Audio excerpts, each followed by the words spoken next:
Hey everyone, Ethan here. At some point during my childhood, I learned of Banjo Kazooie and immediately didn't like the games or the characters. I'm not sure why, but I sure know that seeing them in the nuts and bolts art style didn't help.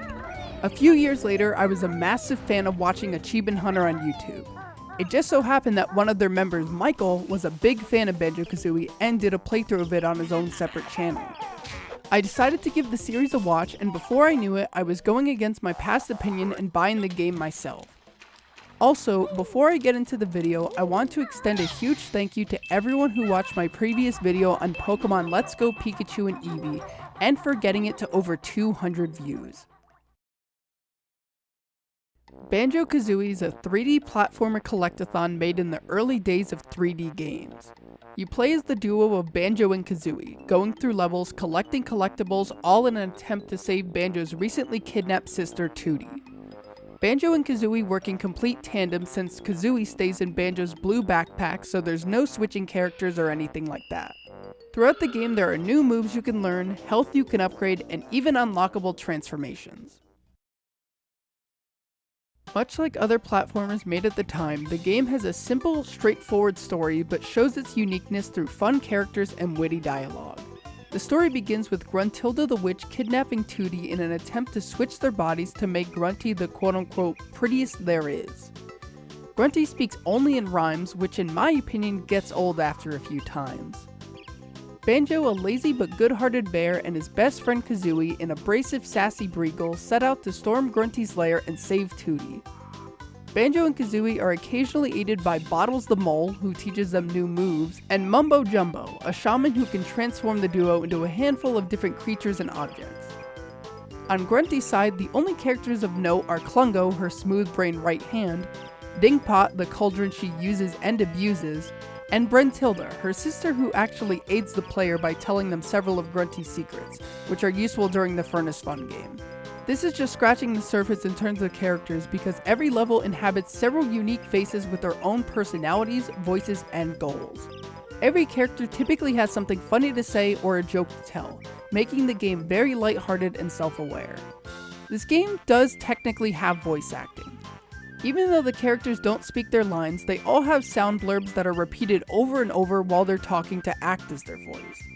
I'm not sure if this is an unpopular opinion or not, but I absolutely love these blurbs. Some of my favorites are Banjo, Mumbo, Tip-Tup, Gobi, and Naughty, just to name a few. But there are so many that just sound funny to listen to. Also, while it isn't their talking dialogue, I love how Jinjos say their name when you pick them up. Jinjo! You can also speed up dialogue by holding A, which also speeds up and pitches up their voice lines. Getting back to the story though, while we all know how things are going to end, you could see the bad outcome by quitting the game through the pause menu or by getting a game over, which is a nice little touch. Your adventure starts out in Spiral Mountain, which serves as a tutorial area, getting you ready for the rest of the game. The majority of which takes place in Grunty's lair, which houses all 9 worlds, the means to unlock them, hidden collectibles, enemies, other miscellaneous secrets, and the final boss and her minigame. This place seemingly starts small, but more of it will be unlocked as you progress through the game. Thankfully, you could find fast travel cauldrons throughout that makes traversal much easier. Every world has an open layout letting you tackle challenges and puzzles in pretty much any order you want. The first world, Mumbo's Mountain, is a small grassy mountain area with a handful of simple challenges setting the standard for things to come. Treasure Trove Cove is a circular beach island that takes everything a step up from the previous level. This world is also where Leaky the Bucket lives. I hear that Leaky's no good for water. Clanker's Cavern is next and takes place in a large sewer mainly occupied by the large metal whale Clanker. This level unfortunately highlights that the controls for swimming are less than ideal, as it feels slow and not super responsive. Once you get used to it, it's pretty tolerable. The fourth level is Bubble Gloop Swamp, which is exactly as it sounds. I'm not a huge fan of the level itself, but I like all of the reptiles and amphibian characters found here. After that is Freezeezy Peak, which is your traditional snow-themed level, which features a giant climbable snowman in the middle and ice-cold deadly water all around. Gobi's Valley is this game's desert level and is my second favorite of the game. To me, it just flows really well and has a good balance of difficulty and fun. Mad Monster Mansion is a unique, spooky-themed world that should appeal to anyone that likes that sort of thing. The penultimate world is Rusty Bucket Bay, which mostly takes place on a large ship surrounded by polluted water. I like this level more than I probably should. Lastly is the game's best level in my opinion, being Click Clock Wood. Click Clock Wood is one level technically split into 4 levels. The world itself is a giant scalable tree with the level having 4 versions of it, each of them during one of the 4 seasons. You start with spring and work your way all the way to winter. What's even better is that stuff you set up in a previous season can pay off in a future one, like planting a seed, progressively watering it and eventually blooming into a flower, or hatching a baby bird, feeding it and watching it grow. I also love some of the details, like there being a foundation of a house in spring, then seeing it progressively become fully built by winter. If that wasn't enough, each season has their own track and all of them absolutely slap. Anyways, when it's finally time to confront Grunty, you have to go through a Furnace Fun game. This is a board game featuring several different spaces that will test your knowledge and skills on the game. You go tile by tile answering questions and doing challenges, all the while picking your preferred path to reach Grunty. If you get a question right or complete a challenge, you can progress to the next space. However, if you answer incorrectly or mess up / fail a challenge, you'll lose 1 health.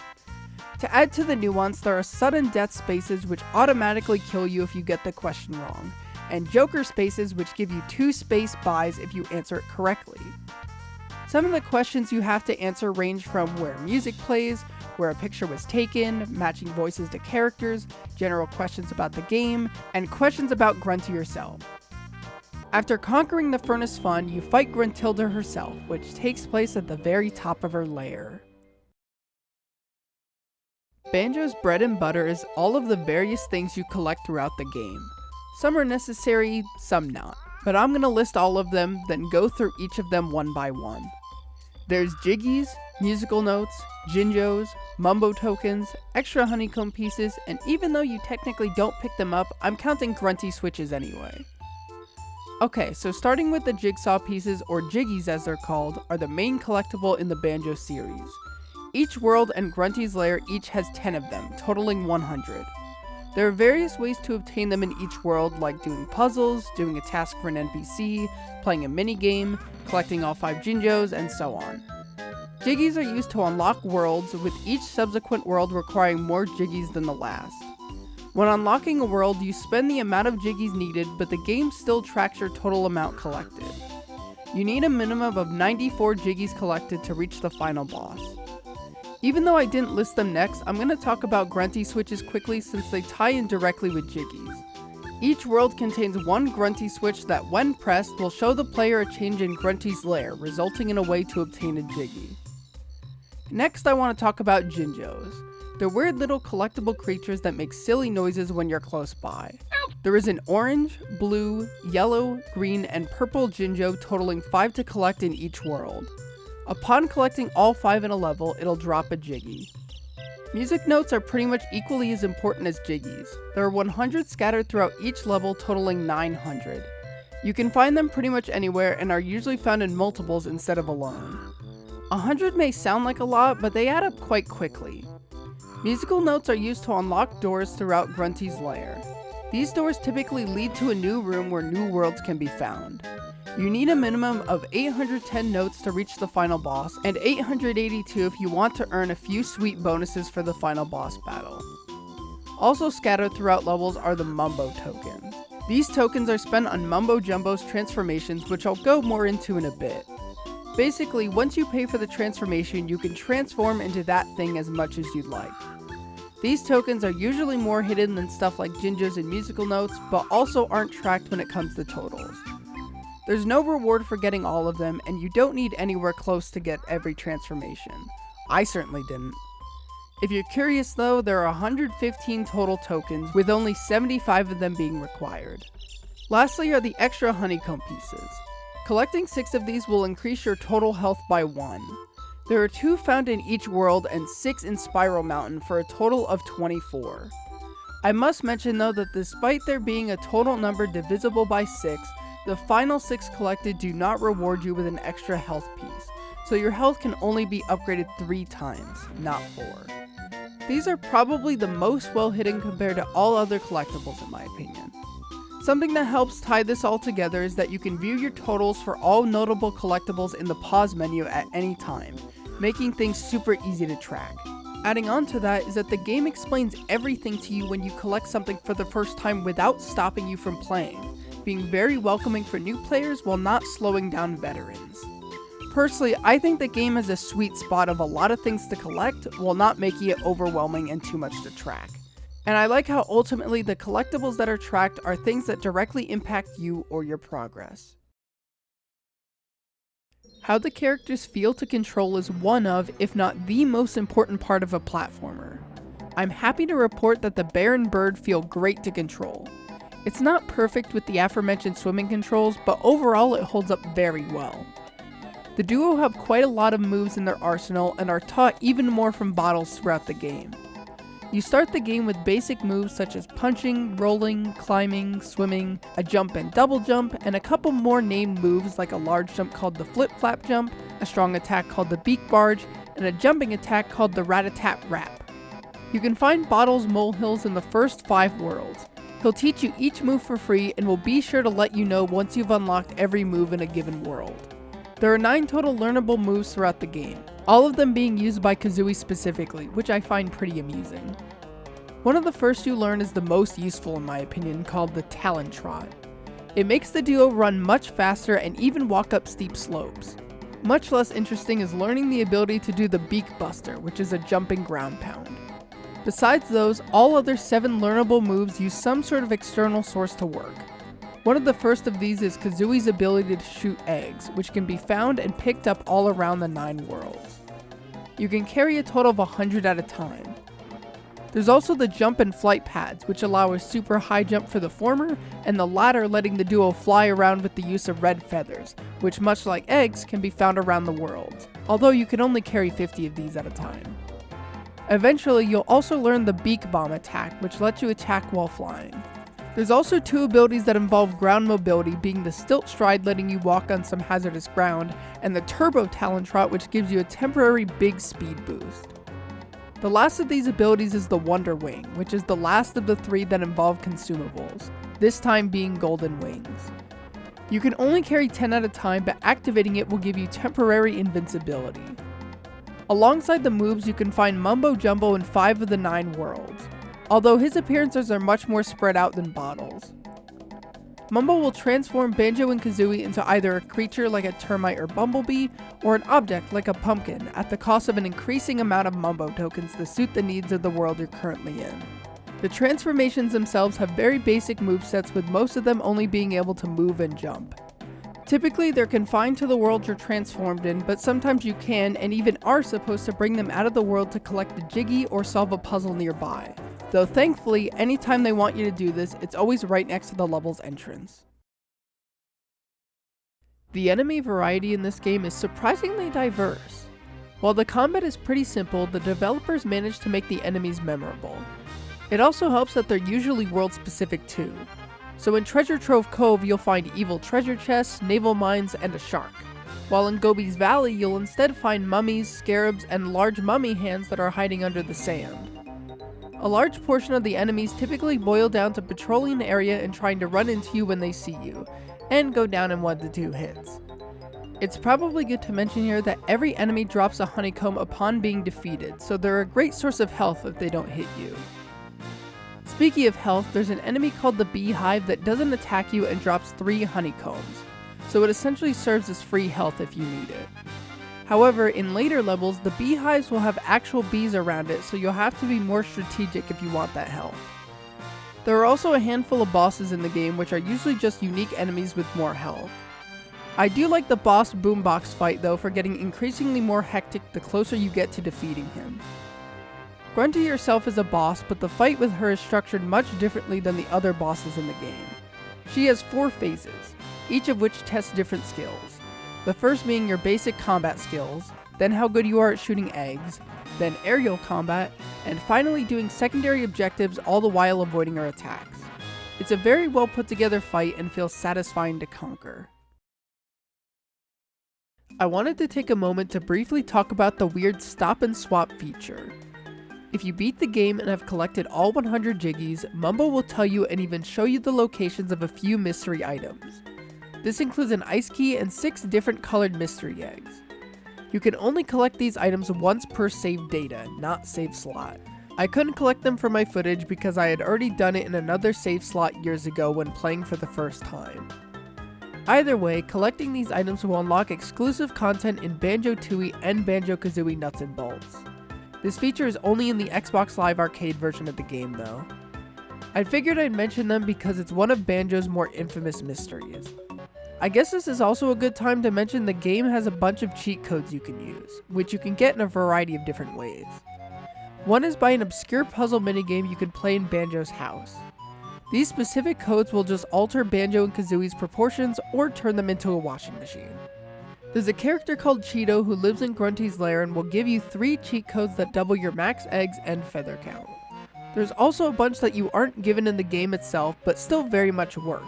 In my opinion, these codes specifically feel more like you're actually cheating, like giving you infinite air underwater, unlimited lives, and unlocking world and note doors. Cheat codes can be activated by ground pounding the tiles inside the sandcastle in Treasure Trove Cove. When it comes to the difficulty of this game, it's not as easy to put into words as opposed to something like Pokemon. I went into this game having not played it or watched gameplay in like 8 years. I died a couple of times, failed the Furnace of Fun game twice, and died to Grunty once. I was never frustrated with the game though. Every time I died, it was my fault. I never really struggled to find out the solution to puzzles and only had to go on a note hunt like once or twice to find the last few. Overall, it's a very relaxing game that you can take at your own pace.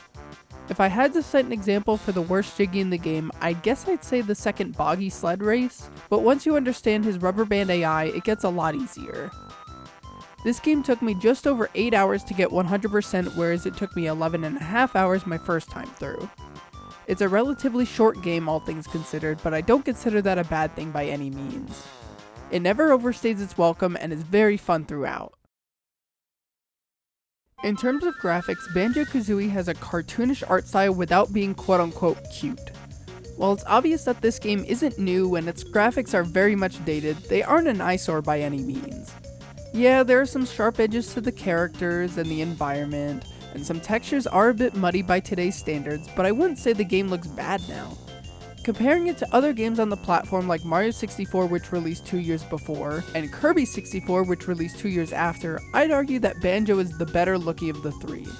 As for the music, the game absolutely knocks it out of the park. Pretty much every song is super catchy and has several variations depending on where you are in the world and what you're doing. Some of my favorite tracks are Grunty's Lair, Gobi's Valley, Click Clock Wooden Spring, and Grunty's Battle Theme. There are so many more tracks I could list, but please do yourself a favor and look up some of the songs. The songs in this game go a long way in making playing the game all the more enjoyable. I'd be remiss if I also didn't mention the sound effects. Pretty much every sound effect is super catchy, especially collecting a Jinjo and the when getting a Mumbo token. Banjo Kazooie was released in 1998 on the Nintendo 64. The game has seen 2 or technically 3 releases since then. The first was on the Xbox 360's Digital Arcade Library in 2008. This version updated the graphics and resolution to be 1080p, has 20 juicy achievements for 200 gamerscore, and the full implementation of the stop and swap feature which the N64 version lacks. It's also playable on Xbox One and the Xbox Series consoles via backwards compatibility. The next was a release of a 4K up-res of the 360 version on the Xbox One as part of the Rare Replay collection in 2015. This version and the arcade version share the same achievements. The last is the Nintendo Switch Online version, which is a port of the N64 version. So let's get into what is available today and how much they are. The original N64 version is surprisingly cheap, being as low as $20 to $30ish on sites like eBay. The Xbox 360 arcade version is still available on the Microsoft Store for $14.99 and is also free to play with Xbox Game Pass. If you own this version or have Game Pass, the version from Rare Replay will be yours automatically. Alternatively, you can buy Rare Replay, which contains 30 of developer Rare's games, including all 3 console Banjo games, at the cost of $29.99 digitally, and as low as $15 to $30 physically. I don't know you could find the physical version in stores anymore, but it's an Xbox One game, so you never know. Lastly, the NSO version released in 2022 is only available through having the expansion pack membership, which costs $50 USD a year. In my opinion, the Xbox version is the definitive way to play, but you can't really go wrong with any of them. It feels kinda weird that I'm at this part of the video already. Playing this game, time just flew by. I thought quite a bit about where I want to rank this, and after careful consideration, Banjo Kazooie will be placed in the 5th slot right below Pikmin and above PvZ. Replaying Banjo was a blast, with it rarely hitting snags, so I could see myself replaying it sooner rather than later. Also, in my last video, I said that I wanted to make a new looking tier list, but figured it was going to take quite a while. I'm happy to say that I made it as soon as I possibly could because I really didn't like the old one. Thank you all so much for watching. Have you played Banjo Kazooie before? If so, who's your favorite character? This might sound basic, but mine is probably Banjo. It was love at first. Please leave a like if you enjoyed the video and a comment telling me whatever it is that you want to say. Also, if you wouldn't mind, please subscribe. I know it's just a number, but it means quite a lot to me. This may sound bold, but I would love to hit 50 subscribers by the end of the year. Thanks again, and I hope to see you again soon. You think this is funny? In a cosmic sort of way, yes. Well, Mr. Funny Man, is this how you get your sick kicks? What? It's just an ordinary crabby... Oh my goodness!